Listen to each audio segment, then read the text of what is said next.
Walaasoon biyyoormaa kuni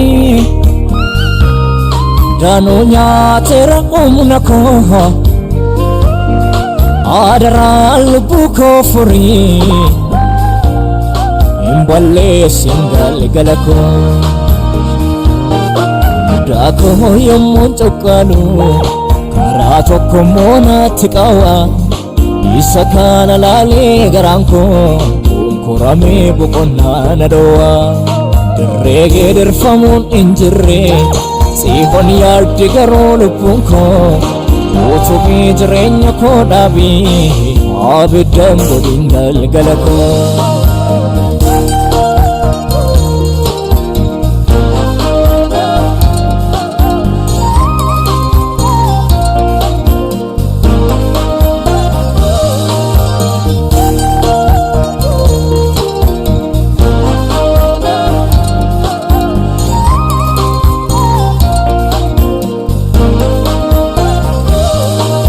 abdii keetiin singaha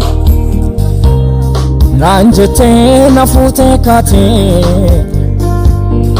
na dhiiftee hin darbini kophaa koo muka mammaaksa na goote mata abdii koo dachaasee yeelalee isan gadadu hiixadhuuti harka koo qabii harka keen kan qabamen badu jireenya raawwiin qabaanneef maafan xoroorfadhan humna koo ayyaana kee anaaf dabalii gaa'eetan fudhadha gonfoo koo jireenya raawwiin qabaanneef maafan xoroorfadhan humna koo ayyaana kee anaaf dabalii gaa'eetan fudhadha gonfoo koo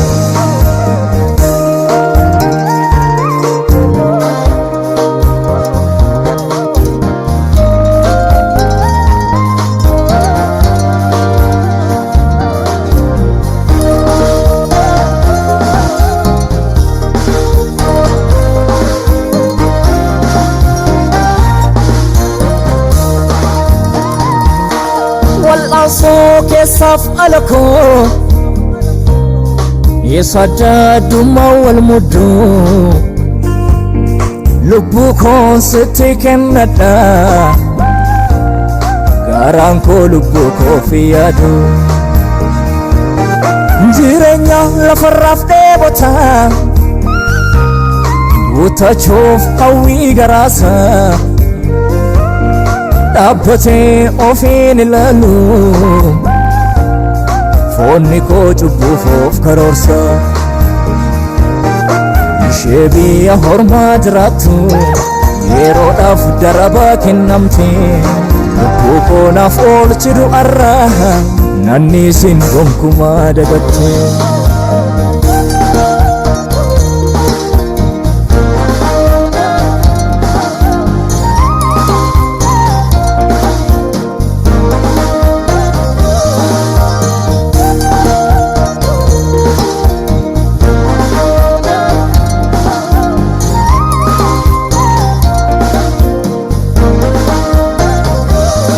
wal'aansoo biyyoormaa kuni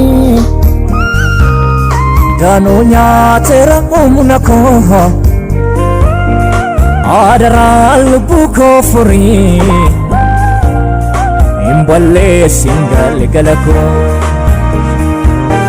mudaa koo yommuun cuqqaalu karaa tokko moonatti qawa isa kana laalee garaan koo koramee boqonnaa na dhowwa dirree geeddarfamuun hin jirre siifan yaaddi garuu lubbuun koo utubbii jireenya koo dhaabii abiddan godhin galgala koo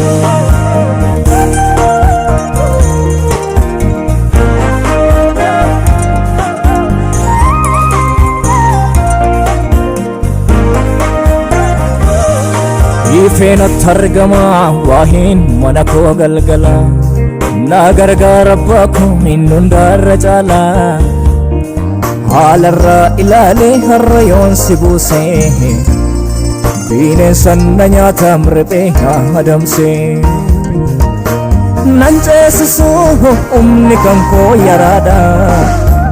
kabarka koo daandiin kakuu tabbadha barakasumaaniin allakkoofsisinii achuu galma hin qabnees nan adeemsisinii wajjedheensii bula waan hundumaa dhiisee baasii godhadhaaf irratti moosise